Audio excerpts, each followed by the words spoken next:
ఆంధ్రప్రదేశ్లోని తూర్పుగోదావరి జిల్లా తలరేవు మండలంలో జగ్గిపేటలో జనవరి 13, 2026న శ్రీ వెంకటేశ్వర స్వామి ఆలయ పూజారి సుందర సీతారామయ్య శర్మపై దారుణమైన దాడి జరిగింది. ఈ ఆలయంపై ఆధారపడి జీవించే ఆ నిరుపేద పూజారిపై పదునైన ఆయుధాలతో దాడి చేశారు.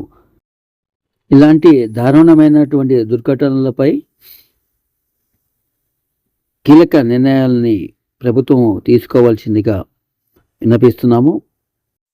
హిందువులపై, హిందూ దేవాలయాలపై జరిగేటటువంటి ఇలాంటి పరిణామాలను తీవ్రంగా ఖండిస్తూ ఎక్కడ ఏ ప్రాంతం అయినా సరే, ఏ రాష్ట్రమైనా సరే ఇలాంటి దుర్ఘటనలు జరగకుండా ప్రభుత్వము తగిన చొరవ తీసుకొని